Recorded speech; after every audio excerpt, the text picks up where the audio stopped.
Good afternoon class 8 students of JNV Pithoragarh. Question number 2 का fourth part करते हैं हम। क्या दिया था कि ABCD एक पैरेललोग्राम है, XYZ की वैल्यूज़ फाइंड करनी है।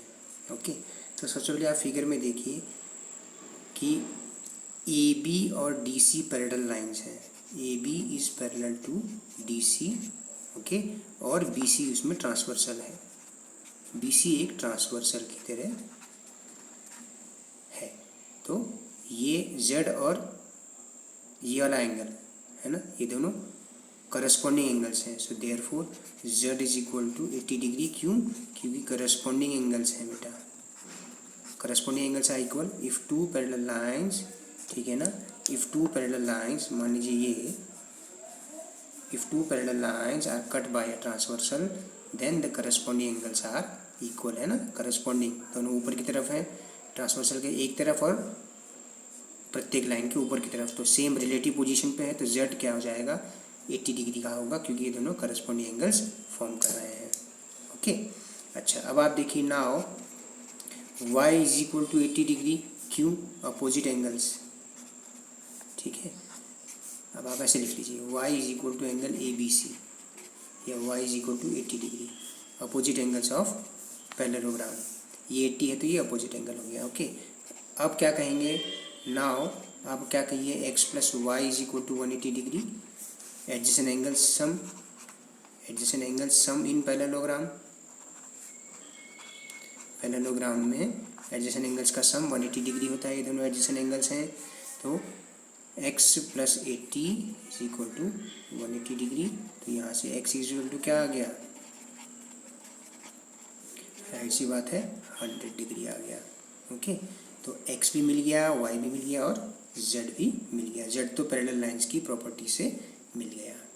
ओके, इस तरह से z को आप दूसरे तरीके से भी फाइंड कर सकते हैं कि AD और BC पैरेलल लाइंस और DC ट्रांसवर्सल हो, तो ये दोनों अल्टरनेट इंटीरियर एंगल्स ऐसे भी फाइंड कर सकते हैं, है ना, है कि नहीं। ऐसे ये अल्टरनेट इंटीरियर, अगर ये दोनों पैरेलल होती, ये DC ट्रांसवर्सल होती, तो ये दोनों अल्टरनेट इंटीरियर हो जाते। ओके, क्वेश्चन नंबर 4 हो गया। अब 5th देखते हैं। देखिए ये Z है, ये 40 डिग्री, ये Y, ये X और ये 112 डिग्री है। अब आपको फाइंड करना है, तो सबसे पहले आप देखिए कि क्या यहाँ पे कहीं अपोजिट एंगल्स मिल रहे हैं। तो देखिए Y is equal to 112 degree, opposite angles of parallelogram. Shortcut parallelogram का इस तरह से होता है। तो Y और ये एंगल ABC और एंगल ADC, ये दोनों क्या हैं, angle ADC is equal to angle ABC, है ना। ये अपोजिट एंगल्स हैं ADC और ABC। तो ADC को Y कहा गया है और ABC को 112, तो Y is equal to 112। Okay,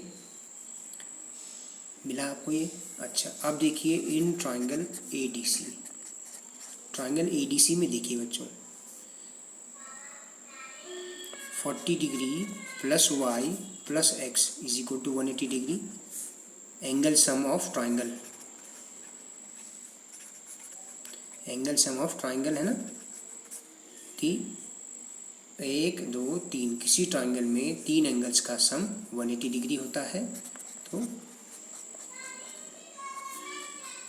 values put कर दीजिए आप Y की, तो ये आ गया 152 degree plus X is equal to 180 degree, 152 आया देखिए। तो X is equal to 180 degree minus 152, घटा दीजिए कितना आएगा, 10 माइनस 2 8, 28 डिग्री आ गया। तो X इज इक्वल टू क्या आ गया, 28 डिग्री। Y की वैल्यू मिल गई आपको 112 डिग्री। अब आप Z को फाइंड करें तो आप Z को क्लियरली देख सकते हैं। देखिए अगर मैं इस लाइन को ऐसे एक्सटेंड कर दूं, इस साइड को ऐसे एक्सटेंड कर दूं, और ये ट्रांसवर्सल हो गई बेटा, है ना, ये देखिए इस तरह से। तो ये और ये दोनों क्या है, अल्टरनेट इंटीरियर एंगल्स हैं। तो Z is equal to X is equal to 28 degree, आप यहाँ लिखेंगे alternate interior angles in DC parallel AB। ओके, इस तरह से फाइंड करना ज़्यादा आसान है ना। तो अल्टरनेट इंटीरियर एंगल्स हो गए, ये वाला एंगल और ये वाला एंगल अल्टरनेट इंटीरियर, ये ट्रांसवर्सल है, ये दोनों पैरेलल लाइन है, तो ये alternate interior angles are equal when two parallel lines are cut by a transversal. तो AC ट्रांसवर्सल की तरह कार्य कर रहा है ये AC, और ये आपका साइड BC और ये AB है ना। तो ये आपका ट्रांसवर्सल की तरह काम कर रहा है, तो अल्टरनेट इंटीरियर एंगल पेयर है X और Y, X और Z है ना। तो इसीलिए अगला क्वेश्चन देखते हैं बच्चों। अगला क्वेश्चन क्या है, can a quadrilateral ABCD be a parallelogram if angle D plus angle B is equal to 180 degree. पहले पार्ट पर फोकस करते हैं। ठीक है, एंगल D और एंगल B का सम 180 डिग्री हो सकता है। Okay, angle D plus angle B is equal to 180 degree. Okay, opposite angles, opposite equal angles, sum can be 180, okay, but angle A and angle C should also be equal, तो we are not sure such quadrilateral is a parallelogram। ठीक है, देखिए कैसा example इसका हो सकता है कि मान लीजिए एक रेक्टेंगल होता है ना, ये ABCD के रेक्टेंगल में इन दोनों का सम 180 हो गया। तो अब इसमें दूसरी कंडीशन भी दी नहीं है, हमें दोनों पेयर के बारे में बताया होता तो हम कह देते, क्योंकि रेक्टेंगल भी एक तरह का पैरेललोग्राम ही होता है, लेकिन A और C के बारे में कुछ भी नहीं कहा गया है। तो ये हो भी सकता है पैरेललोग्राम और नहीं भी, क्योंकि A और C की वैल्यू हमें दी नहीं गई है। ओके, सेकेंड पार्ट में क्या कहता है कि AB is equal to DC और AD is equal to 4 centimetre, BC is equal to 4.4 centimetre. तो एक अगर आप एक रफ स्केच बना भी लें एक पैरेललोग्राम का, तो इससे आपको आइडिया आ जाएगा। देखिए AD और DC इक्वल दे रखे हैं 8 सेंटीमीटर के, ठीक है, अपोजिट साइड्स इक्वल हैं, लेकिन दूसरा पेयर अपोजिट साइड का यानी कि AD और BC इक्वल नहीं है, तो लिखेंगे no it can't be a parallelogram. क्यों पैरेललोग्राम नहीं हो सकते हैं भाई? पैरेललोग्राम क्यों नहीं हो सकता है? क्योंकि बिकॉज, कारण भी लिखना होगा आपने, because both pair of opposite sides should be equal. अब क्या हो रहा है, एक पेयर तो इक्वल है अपोजिट साइड्स का, दूसरा पेयर इक्वल नहीं है। ये 4 सेंटीमीटर है, ये 4.4 सेंटीमीटर, तो ये पैरेललोग्राम नहीं हो सकता है भाई। ठीक है, दोनों पेयर अपोजिट साइड्स के दोनों पेयर इक्वल हों तभी वो पैरेललोग्राम हो सकता है।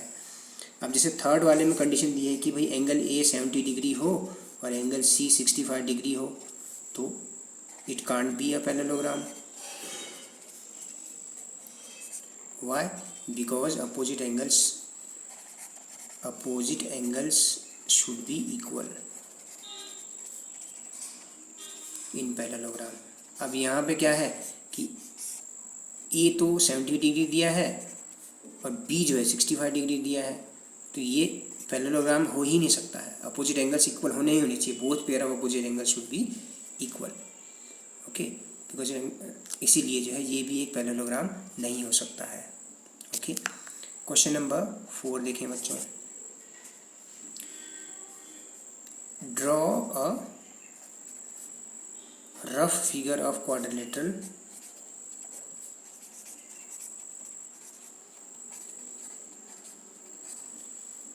okay that is not a parallelogram but has exactly two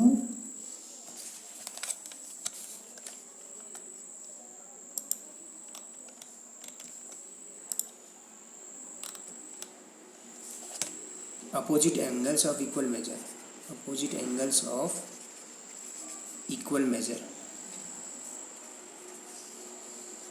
ये बोलता है कि एक ऐसा क्वाड्रिलेटरल बनाइए जो पैरेललोग्राम तो नहीं है लेकिन अपोजिट एंगल्स इक्वल है। तो ऐसा एग्जांपल काइट का है बच्चों,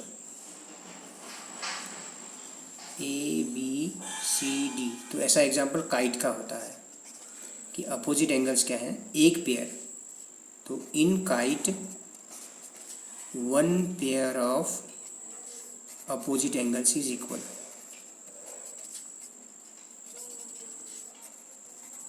जैसे कि इसमें in figure angle A is equal to angle C है, लेकिन बी और डी इक्वल नहीं है।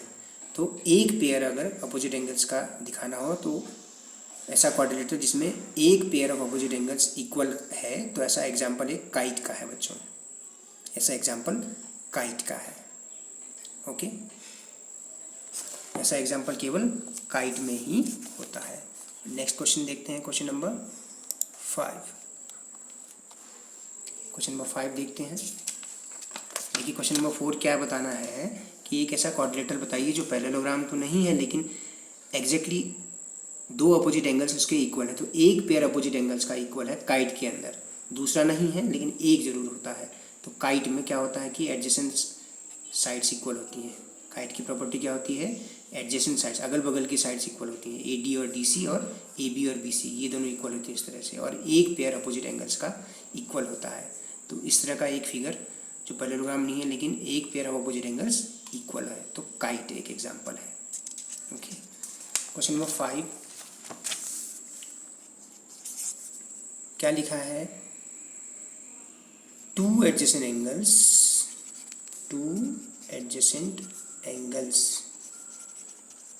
Of a parallelogram, two adjacent angles of a parallelogram are in ratio 3:2। Find all angles of parallelogram, find all angles of parallelogram. तो पहले तो देखिए इसमें कोई फिगर नहीं दिया है इस क्वेश्चन में, केवल एक चीज़ दे रखी है कि एक पैरेललोग्राम में दो एडजेसेंट एंगल्स का दो एडजेसेंट एंगल्स का रेशियो रादर देन 3:2 दिया हुआ है। तो आप क्या कर लीजिए, एक फिगर बना लेते हैं पैरेललोग्राम का। Let A B C D is a parallelogram. अब आपको एक पैरेललोग्राम का फिगर बना के देखना होगा। तो ए बी सी और डी, ओके, तो मान लेते हैं कि ए और बी जो है 3x और 2x है। Okay, ratio of adjacent angle A and angle B is equal to 3:2 मान लेते हैं। तो लिख लेंगे let angle A is equal to 3x और angle B is equal to 2x। Okay, तो जो मेजर एंगल ए का होगा वही एंगल सी का भी होगा, क्योंकि ये पैरेललोग्राम है भाई, अपोजिट एंगल्स इक्वल है ना। इसी तरह से जो मेजर एंगल बी का होगा एंगल डी का होगा। तो आप ए और बी को कैसे फाइंड कर सकते हैं, ए और बी एडजेसेंट एंगल्स हैं, तो आप लिखेंगे in a parallelogram sum of adjacent angles is कितना, 180 डिग्री है ना। तो angle A plus angle B is equal to 180 degree. ये दोनों एडजेसेंट एंगल्स हैं। किसी पैरेललोग्राम में एडजेसेंट एंगल्स का सम 180 डिग्री होता है। 3x + 2x is equal to 180, 5x is equal to 180। तो x is equal to 180 degree upon 5, 5 3 = 15, remains 3, 5 6 = 30। तो x is equal to 36 degree, common multiple 36 है। तो आप लिखेंगे therefore angle A is equal to 3 × 36, 108 degree. Angle B is equal to 2x था तो 2 × 36, 72 degree. So angle C will also be equal to angle A, 108 degree. Angle D will also be equal to angle B is equal to 72 degree.